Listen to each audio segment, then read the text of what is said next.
The day the earth opened to swallow the body of her uncle, the sky was a clean, dry blue. Not a single cloud graced the horizon. No wind stirred the branches.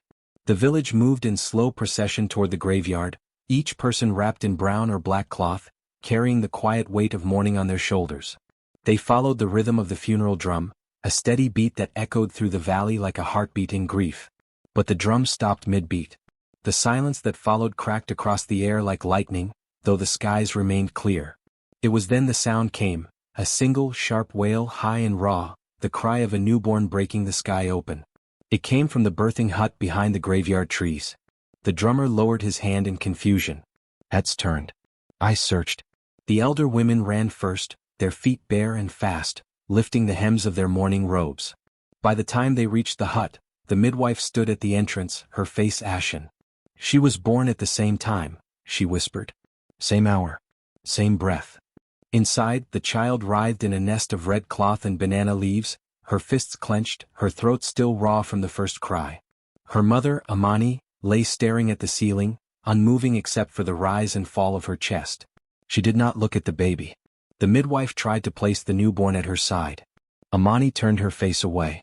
You will call her Zina, one of the elders said. But no one carved her name into the birth wall. No drum welcomed her. No ululation announced her life to the spirits. Because she had cried when the earth was open. Because the grave was still fresh, and her uncle's feet had not yet stilled in death. That night, the women lit a candle beside the child and placed salt in the corners of the room. They whispered old prayers not heard since the last eclipse. And still the baby watched them with wide, glassy eyes that did not blink. She did not cry again that night, though the dogs howled outside until dawn. Zina grew. She was thin, sharp-boned, with skin the color of wet earth. Her hair was wiry, her fingers long. She did not smile often, and when she did, it was sudden and strange, like the twitch of a flame. The children in the village would not play with her. They said her eyes were too still. They said she stared at things no one else could see. At 5, she followed her mother to the market, but Amani never let go of her hand, not out of protection, but fear that she might vanish into the crowd like smoke. Women crossed themselves when Zina passed. Men glanced sideways. They called her many things but never sweet. Never child. Her mother's love was like a room sealed too long, stale and airless. Amani fed her, clothed her, kept her clean. But never once did she kiss her forehead. Never once did she sing her a song. She kept Zina outside during prayers, and during funerals she sent her to the edge of the forest. It was there that Zina first saw the man with no shadow. He stood beneath a twisted fig tree, watching her with silver eyes. He said nothing. Just nodded once and vanished when she blinked. She told no one. By 9, Zina had learned to stop speaking of what she saw. Once, she had told the teacher that the ghost of her uncle sat in the back of the class. The teacher slapped her across the mouth and made her stand in the sun until she fainted. She learned silence like other children learned arithmetic. At 10, she began visiting the graveyard at dusk. Not out of fascination but instinct, like a bee drawn to its hive. She walked among the graves barefoot, humming songs she did not remember learning. Sometimes she spoke to the stones. Sometimes the air responded, soft rustles, a change in scent, a sudden warmth against her cheek. She never felt afraid there. But the village grew restless. One morning a goat was found dead, its neck twisted strangely. An elder declared it a sign. That night, Amani packed a small bag of Zina's clothes and left it outside the door.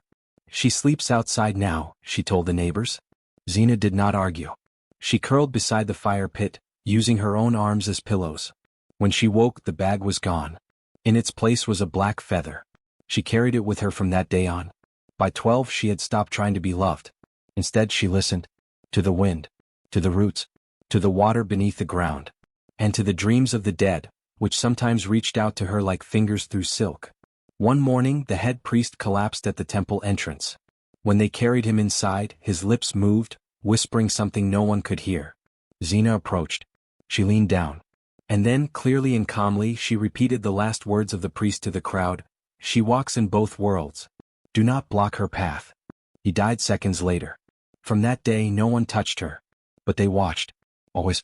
At 15, she stood taller than most girls, her eyes deeper set, her expression unreadable.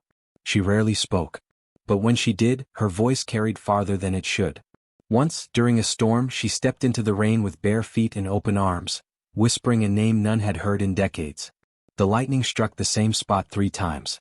She did not flinch. She began to sleep at the edge of the graveyard, in a small hut built with her own hands. The villagers did not dare stop her.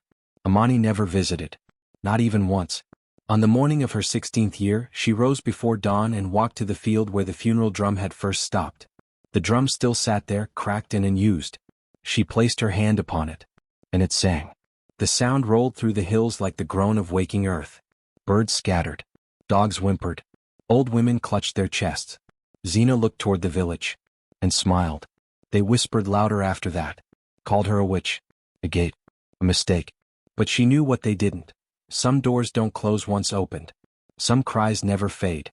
That night, she carved her name into the old acacia tree by the burial path. Not with a knife, but with her finger, which split the bark like softened clay. She carved each letter slowly, carefully. Zina.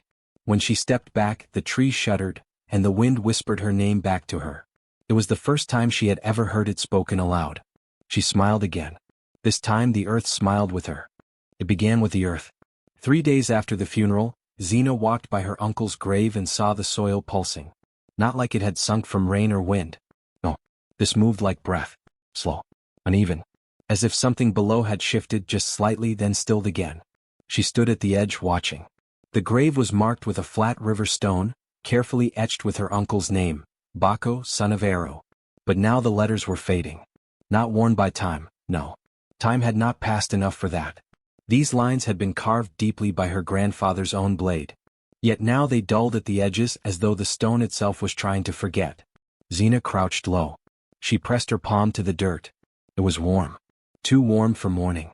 A breeze rolled through the trees, carrying the scent of iron and crushed lilies. She did not speak, did not flinch. She had begun to learn how to feel truth through silence. Later that day, a goat wandered near the grave. It froze just meters from the edge, its front hooves stiff, nostrils flaring. Then it backed away in short, jerky steps as if pulled by something invisible. The children who watched it laughed nervously, then ran when the goat began to bleat without opening its mouth. That night, her mother screamed in her sleep. Zena did not go inside. But she sat by the wall listening to the sounds. Her mother's voice called out between gasps and sobs. 2 of them, both crying, one full of breath, one full of soil. Whose child is this? The dream tangled itself into a knot of muttered prayers and names, most of which Zena didn't recognize. At dawn, her mother stumbled from the house, wild-eyed, shawl twisted around her neck. She saw Zena by the wall and froze. Their eyes met. For the first time in months, Amani looked directly at her daughter. Not with disdain, not with indifference, but with fear. "You shouldn't go near that grave," she said. Her voice was brittle. "Not anymore." Zena didn't answer. That morning the priest came to bless the graves. It was a ritual done every week, a simple sprinkling of ash water, a few words and a walk around the boundary. But when he approached Baco's plot, the ground let out a sound. A long, low creak, like a tree twisting in sleep. The priest stepped back and crossed himself 3 times. The other villagers gave him space. He turned to Zena. "Did you touch it?" he asked. She shook her head. But the stone was already crumbling. The letters now shallow scratches, barely legible. That night, Zena dreamt of her uncle for the first time. He was standing beside her hut, half shadow, half man, with soil clinging to his skin like robes. He held something in his arms, a bundle wrapped in black cloth, dripping at the corners. "It wasn't me," he said. "I didn't ask for this." Zena reached out to touch the bundle, but he pulled it close. "They buried the wrong grief," he whispered. "And now the breath is tangled." She woke with soil on her fingertips. No one believed her, of course. They whispered louder now, pointing when she passed. Her name was said like a curse and a prayer, depending on who was speaking. But the signs worsened. Crows gathered on the roof of the shrine, refusing to leave. Chickens laid eggs with blood speckles. The old well near the graveyard grew cloudy, then thick like soup. When the priest tried to bless it again, his hand trembled so badly he dropped the bowl. One elder suggested digging up the grave. Another slapped him and called it madness. "Disturbing the dead is how spirits learn to stand," she hissed. "Let the soil forget or it will remember too much." But the soil had already remembered. One morning, Zena returned to the grave and found a crack across the center, long, thin, running from the foot to the head of the mound like a seam. The grass around it had yellowed overnight. At the edge of the crack something white poked through. She leaned down. It was a tooth. Clean. Intact. Resting on the surface as if placed there. Xena picked it up and held it to the sky. It caught the light strangely, not like bone but like glass. When she tucked it into the pouch around her neck, she felt a strange pressure behind her eyes, like memory knocking. That night, her mother locked every door and window, though the village had no known thieves. She burned a black candle and whispered into a gourd. Xena watched from outside where she always belonged. She saw her mother's face twist, not in fear of the outside, but fear of what lived within her own bloodline. I should have named her Nothing, Amani muttered. Nothing born at death should bear a name. Xena felt nothing. Only the pulse in the earth. It came stronger the next day. When the children passed the graveyard on their way to fetch water, one of them, a boy named Ndu, stopped and stared at the cracked grave. It moved, he whispered. I saw it. The others laughed. You didn't? That night, Ndu woke screaming, scratching at his face, his legs, his arms. Something touched me, he cried.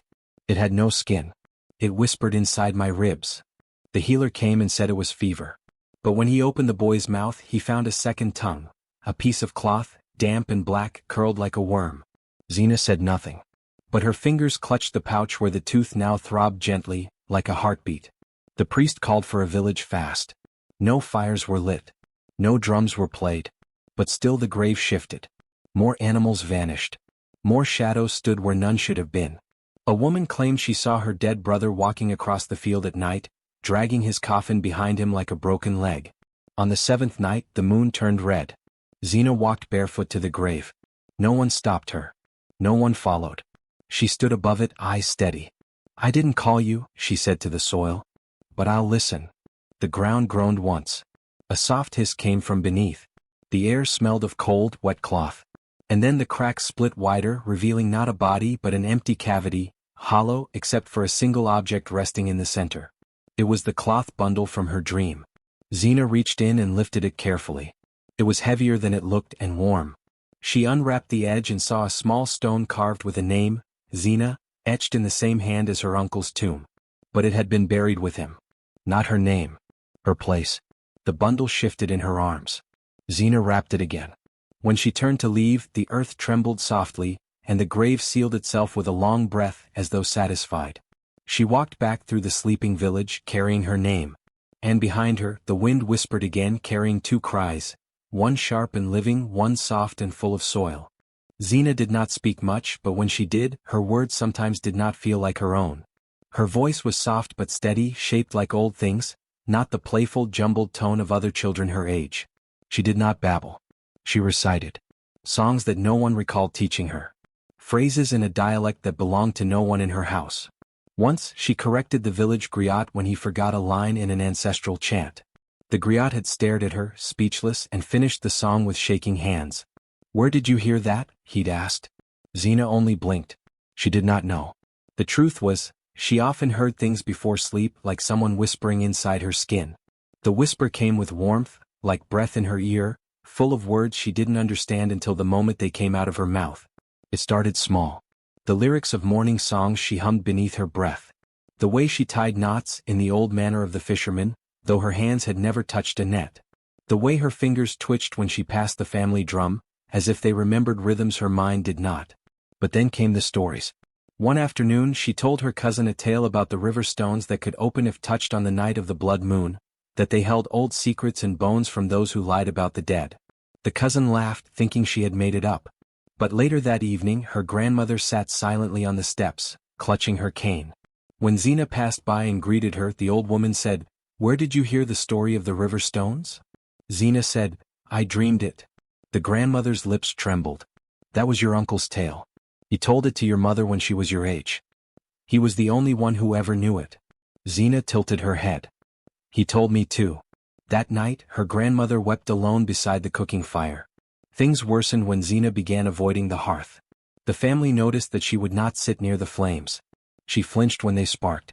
Once, when a stray ember landed on her hand, she screamed like it was her entire body burning, but there was no burn.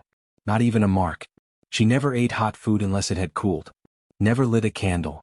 Never watched the fire dancers during festival. She covered her ears when the fire popped. I don't like how it talks, she once whispered. Her uncle Bako had died in a fire. It was said he fell asleep drunk and knocked over a lantern. But now, the memory of that fire began to stir inside the villagers' minds again, especially when Xena started to hum, and the flames bent slightly as if listening. The priest told her mother to take her to the sacred spring, to cleanse her. Fire cannot touch her, he muttered. Maybe water can. But when her mother brought her to the spring, Xena cried without reason. She clung to a rock and screamed, "Don't put me in. That's where they covered my face." Her mother froze. "Who told you that?" she demanded. Xena did not answer. Her lips trembled, her eyes wide, her voice suddenly hoarse. She only said, "I can't breathe there." Her mother slapped her. "You listen to things that don't belong to you." But that night, Xena spoke in her sleep. Her voice deeper, unfamiliar. Her body stiff. Her words sharp and strange. "Bako," she said. The name rode the air like a knife. She said it again, "I am Bako. I am not finished." Her grandmother was outside tending the fire. When she heard the name, she dropped the stick in her hands. Her knees buckled. She whispered the word like a wound, "No." Then she went inside. Xena lay on the mat, eyes closed, breathing steady, but her hands were clenched into fists. Her lips moved again. "You buried me wrong." The grandmother fell to her knees. Xena's mother stared, white-faced. "You never told her that name." "I never told anyone," the grandmother whispered. "She's never heard it. We stopped speaking it after the funeral." Xena's body curled inward like a shell. Her breathing grew shallow, then deep again. Sweat glistened on her brow. "I told you," the grandmother said. "She was born in his breath. The last in, the first out. She carries what he left behind." Her mother stood trembling. "You don't think she?" The grandmother said nothing. Only tears answered.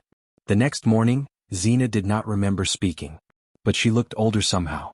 Her eyes more certain. She walked to the edge of the village and stood in silence beside her uncle's grave.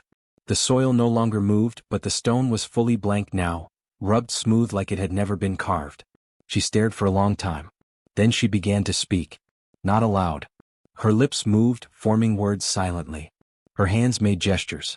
Her shoulders trembled. When her grandmother found her, she reached for her, but Xena turned and said, "He's not angry at you. But he's waiting." The grandmother froze. Waiting for what? Xena tilted her head. To be known again. That night, the drums stopped in the village. The sky was too still. No animals cried. No fires were lit. Xena slept soundly. But her grandmother stayed awake by the door, clutching a necklace Bako once wore. She remembered when he told her he had seen things in the fire, things no one believed. Spirits. Doors. Names scratched on air. She had told him to stop speaking such nonsense. That spirits belonged to the dead, and the living should leave them alone. But now she wondered if Bako had ever truly died, or if his last breath had found its way into the wrong lungs. Or the right ones. Xena began drawing with coal on the walls. Circles. Keys. Shapes her uncle once carved into his drum. No one taught her. When asked, she said, "They help me remember which voice is mine." The drawings frightened the other children. They stopped playing with her. But she didn't mind. At night, she lay quietly and listened. Sometimes she heard two heartbeats, one fast, one slow, both inside her chest. The grandmother began to gather herbs. She would make a brew to cleanse the girl, to release whatever thread held her to the other side. But Xena stopped her. "If you do that," she said calmly, "he won't go. He'll stay and rot." "What do you want then?" the grandmother asked, voice breaking. Xena looked at her with ancient eyes. "To be finished." The old woman sat down and wept. For Bako. For Xena. And for the name that refused to rest. In the days that followed, the family shrine received strange visitors. Owls at noon, dogs who howled without reason, and wind that rattled the bones in the walls. Xena sat beside it, humming in Bako's dialect, her fingers tracing air like ink. Her mother stayed away. But her grandmother sat with her. Together they waited for what came next. Not death.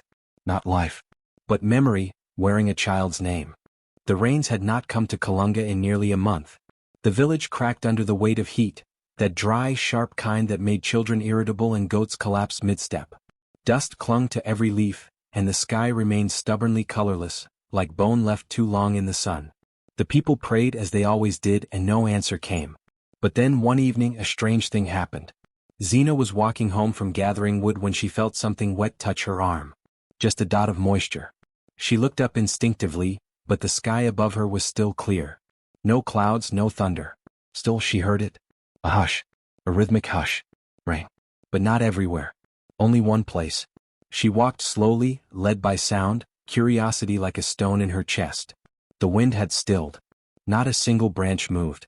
But she heard it clearly now, that soft, broken patter of raindrops. The sound of grief. It came from the graveyard. From one grave. Her uncle's. As she approached, her heart pulsed strangely as if stepping to a rhythm not her own. The air was thick there, heavier than around it. And the sky above his plot was darkened, though no cloud passed overhead. The other graves were dry, covered in brittle weeds and scorched flowers. But his was soaked. As if a storm lived only in that one patch of dirt.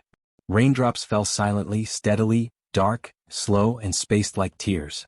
The soil around his grave was darker, richer. It glistened like it had been drinking something far older than water. Xena stood still. Her throat was tight. The humming in her spine returned, the one she'd felt since the footsteps began. The earth was breathing. She bent down and pressed her fingers to the damp soil. The heat shocked her. It wasn't warm like sun-touched ground, it was alive. Like skin. Like the breath of something buried but still exhaling. And then she heard it. A sob. Muffled long, not hers. Not animal. A low, wet sound, like someone crying beneath the world. She didn't run. She whispered instead, "Uncle?" The rain stopped. Instantly. No slow fade, no wind to carry it away. Just silence. A brutal kind of silence that felt carved, not natural. She stayed there for a while, crouched, unsure whether to cry or dig. When she finally rose to walk home, her hands trembled.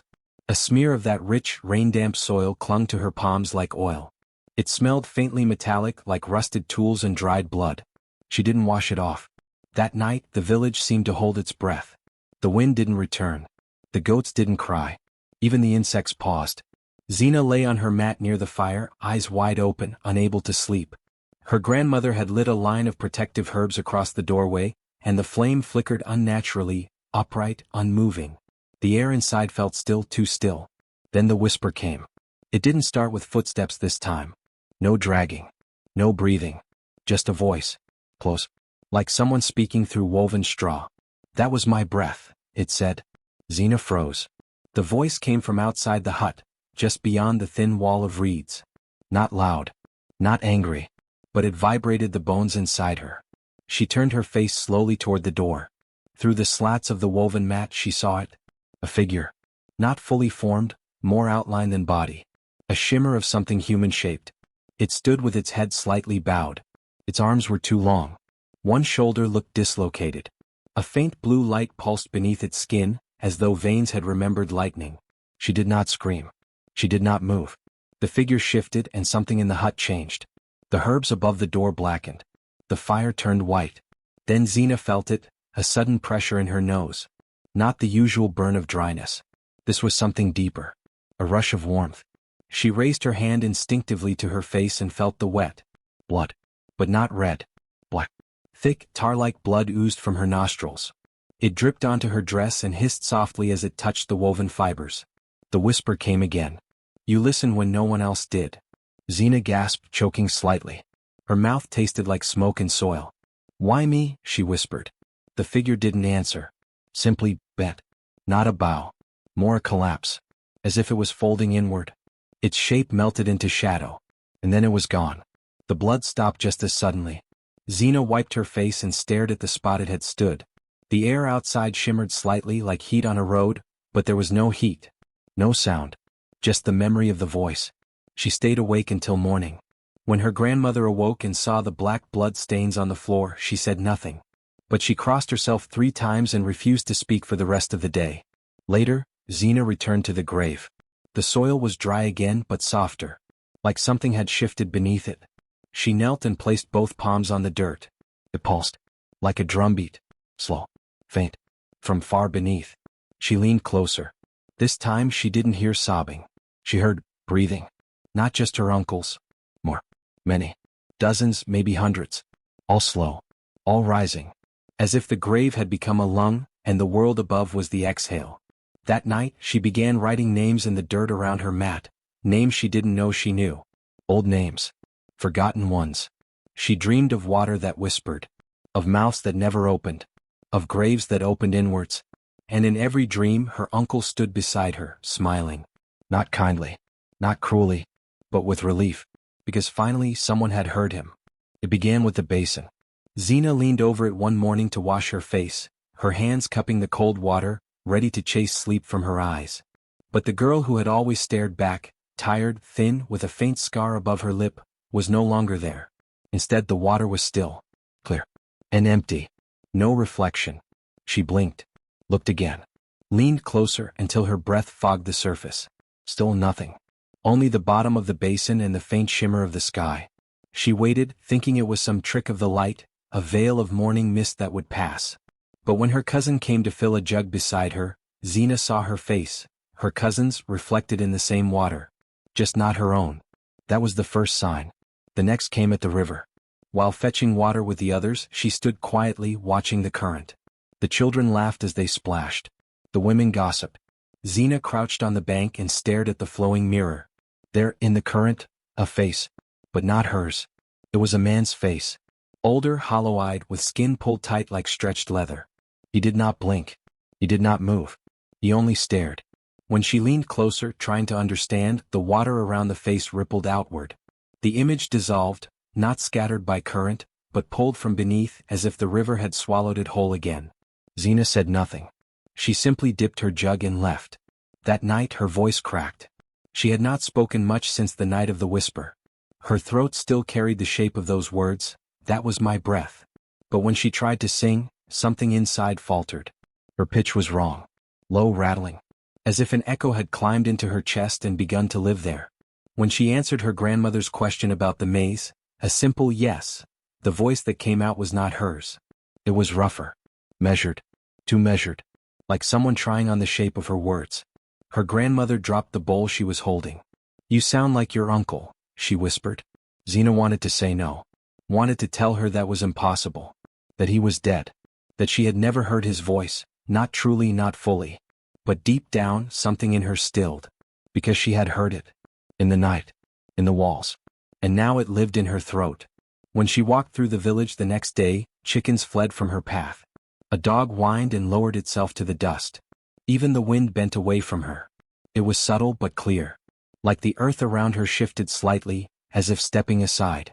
An elder, old Bibi Nyasha, sat on her stool at the compound gate, weaving a mat of reeds. As Xena passed, the elder looked up sharply, her faded eyes narrowing. "Child," she said. Xena stopped. "Look at me." Xena obeyed. Nyasha's eyes searched her face, then moved deliberately to the place just behind her, over her shoulder. Then quietly she said, "You are not walking alone." The words dropped like stones. Xena opened her mouth to reply, but the voice that came was choked, layered, as if two throats tried to speak through one. The elder nodded once, solemnly, and turned her face away.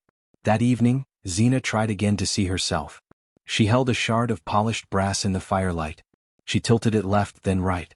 It reflected her hands. Her dress. But where her face should have been, was nothing. Not darkness. Not shadow. Just a smooth blankness, like light refusing to remember her. She put the mirror down and whispered her name 3 times. Nothing changed. But outside, from the edge of the darkness, she heard a soft sound. Dragging feet. And breathing. Not hers. It was a gathering meant to chase away grief. Xena's family gathered in the courtyard, bowls of roasted yams and groundnut stew set out on low wooden tables. Laughter rose into the dusk like a stubborn smoke. Her aunts wore bright wrappers and told stories with exaggerated gestures. Children ran between the legs of the elders.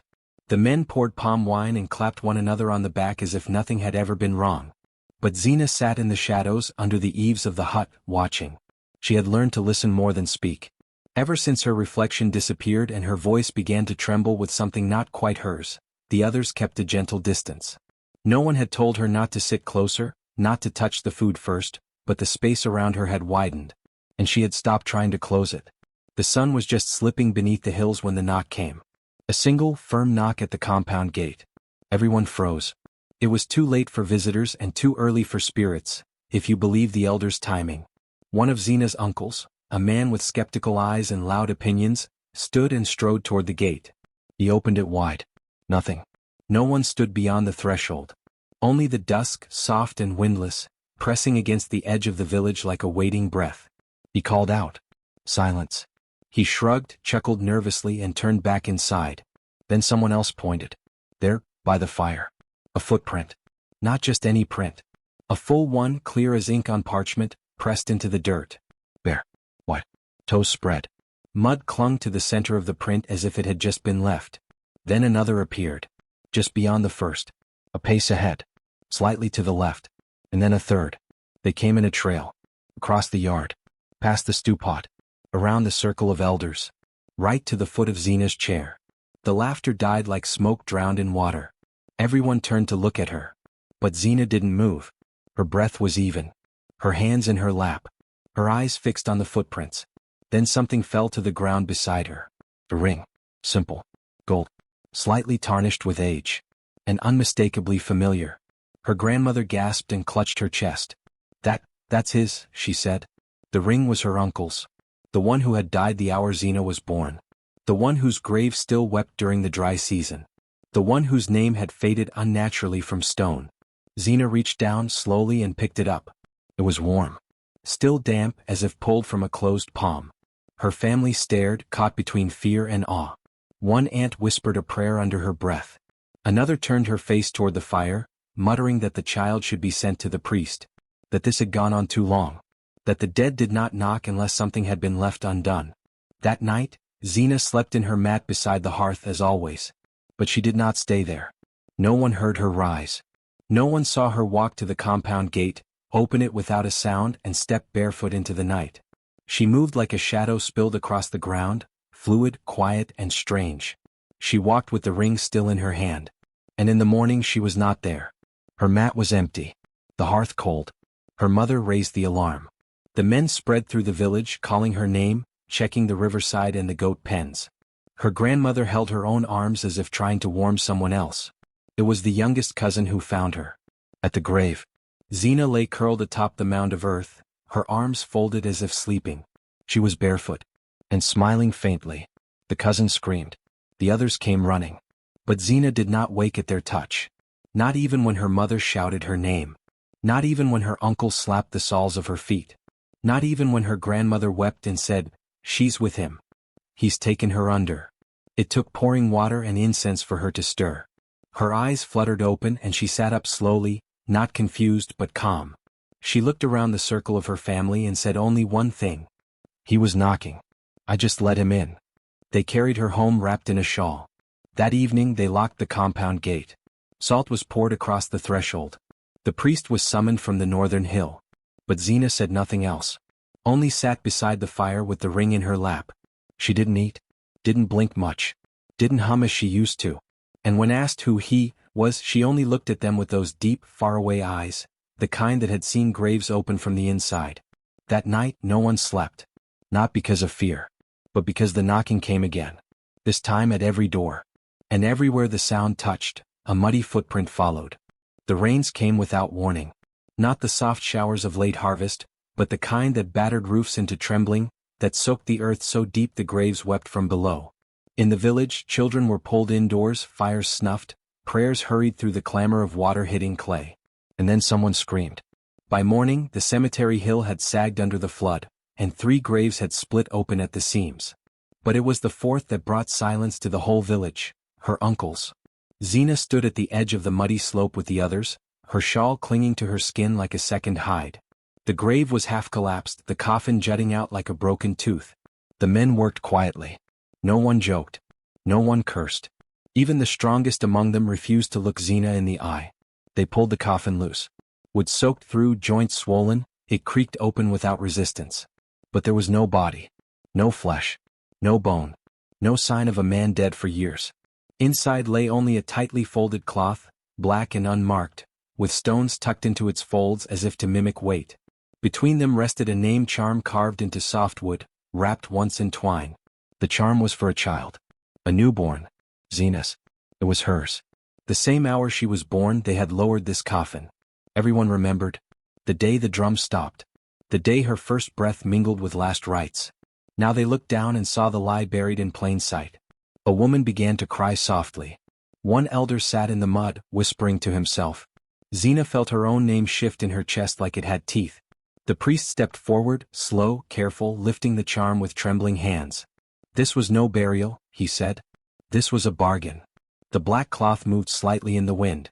Not enough to suggest life, but enough to reject stillness. Xena stepped closer.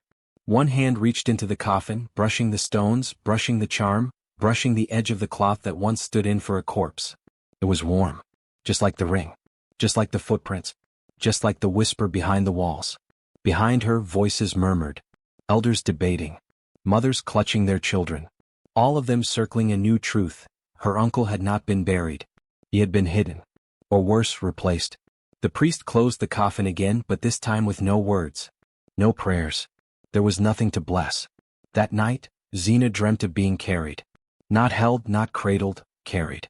Through tunnels lined with breath and shadow, where hands she couldn't see stroked her hair and murmured names she didn't recognize, except that they all felt like hers. She woke to find the black cloth folded at the foot of her mat. The name charm was gone. And from somewhere behind the hut, a soft knocking had begun again, not at the door but beneath the floor. The elders gathered at dusk, their faces drawn, their movements careful, as if every sound might wake something still half sleeping beneath the village. They spoke few words to each other, only nods, the barest touches of ash and salt exchanged between palms. The children had been sent away. Even the animals had gone quiet, the goats huddled together near the edge of the fields, refusing to come closer. In the center of the village clearing, a pyre was being built, slow, deliberate. Not for a body but for a name. Xena stood apart, wrapped in a woven shawl that didn't feel like hers. She hadn't spoken since the grave revealed its secret. Since the cloth was laid at her feet. Since her mother saw the charm and turned away without a word. She didn't cry. She didn't shiver. She only watched. "They will burn the lie," one old woman whispered as she passed by. "And maybe what lives in the girl will go with it." But Xena knew better. She could feel it inside her, the split. Something was pressed too tightly into the shape of her breath. When she blinked, sometimes she saw her own hands aged and wrinkled. Sometimes she tasted pipe smoke without ever having smoked. Sometimes at night she saw her dreams from a higher place, like someone else was watching her sleep. The pyre grew higher. Her grandmother came with a bowl of water and a coil of dried river reeds. "You must speak," she said gently. "Name yourself before the fire takes its own path." But Xena didn't know what to say. Or rather, she knew too many names, all of them half hers, none of them full. The villagers formed a circle. The priest stepped forward with a bowl of sacred oil and dripped it across the wood, murmuring words that slipped like snakes between his lips. Then came the drum, not a song but a slow, hollow beat. The sound of feet walking toward something they didn't want to reach. Xena was led forward. The priest handed her a flame, a single curled tongue of fire in a clay basin. "You must say your name, child," he said. "To light it. To burn what does not belong." She looked at the fire. She looked at the crowd, the same villagers who had once called her strange, who had avoided her shadow, who now clung to the hope that a ritual might undo a mistake made years ago. Her lips parted. And what came out was not one voice but two. The first voice was soft, heavy with tears. It trembled as it spoke, the sound of something trying to remember how to breathe. "I was Xena." The second voice followed, raw and burning. "I was Jao." The fire leapt in her hand, roaring before it touched the wood. The pyre ignited in a burst so sudden it knocked two elders to the ground. Children cried out from the edge of the fields. The goats bleated wildly. The wind twisted around the clearing like it was dancing, or fleeing. Xena staggered back, her face lit by the gold-red flames. Her body remained still, but inside she was splitting open. Jao's voice, her uncle, the one who had died the hour she was born, howled through her chest. It wasn't pain, not exactly. It was release. It was memory. It was reckoning. The fire changed color, from orange to white, from white to blue, then suddenly black like smoke that forgot how to rise. And in the air above the pyre, letters formed. No one carved them. No one spoke them. They burned themselves into existence, glowing and spinning. Jao, son of Nwala. Xena fell to her knees. The priest crossed himself 3 times and dropped his staff. Her grandmother wept. The name hovered, then flickered, not vanishing but pressing itself into the minds of every witness, like ash on the tongue, like a taste that couldn't be washed away. The wind stilled. The fire, now low and exhausted, cracked softly. And Xena, on the earth, whispered with what voice remained, "Now you know who wore my breath." That night, the villagers didn't sleep. Those who dared close their eyes found themselves walking through strange corridors, some filled with fire, some with bones, some with nothing at all. And in each dream the same figure stood at the edge of the path, Xena holding two shadows. One of a girl. One of a man. Only one would leave the dream walking forward. But no one knew which. Xena waited until the sun was nothing but a memory and the stars had begun their slow, silent watching. No one saw her leave. No footsteps marked her path through the sleeping village. Even the dogs, usually so quick to raise alarm, turned their heads and whined softly, as if sensing something older than fear. She carried nothing in her hands. No offering. No tools. Just the weight of a name, not hers but one she'd lived with for all her years. It pulsed beneath her ribs, threaded through her spine like a second soul stitched tight. The graveyard loomed like a breath held too long. Cracked stones tilted in the soft earth. The air here was heavier, as if time thickened around those who stayed. But Xena did not slow. She walked to the grave that had never been right, never truly still. His name had returned to the stone after the fire, clear and sharp, no longer trying to fade. Jao, son of Nwala. The words no longer shimmered. They stayed. She knelt. The ground was damp, but she didn't flinch. She placed one hand over the grave, then the other, pressing her body low to the earth. I am done carrying you, she whispered, though her lips barely moved. The soil stirred. Not violently, not like the dreams, not like the waking nightmares. This time, the earth shifted gently, the way an old blanket moves when someone rises from it. A line split in the dirt and slowly, a wooden lid revealed itself, aged, weather-worn but waiting. She opened it. Inside the space was not empty. It never had been. It pulsed faintly with memory, with breath long held. There was no body. Only the echo of one, a space that had shaped her from birth. Xena climbed down into it. The air inside was cool like river water in the early morning. She lay down without hesitation. The wood creaked, but not in protest. It sighed like something long denied finally being acknowledged. She closed her eyes. And then she spoke the name. Not out loud. Not with sound. But deep inside herself, where voices go when they are most honest. Jao. The earth closed above her, slowly, gently. As if tucking in a child. The night passed without wind. Without dreams. When morning came, the sun rose in a clear sky. The birds returned to the graveyard trees. And the soil above that grave shifted once more. Xena emerged, her feet bare, her hands clean. She wore the same clothes, but something about her was different.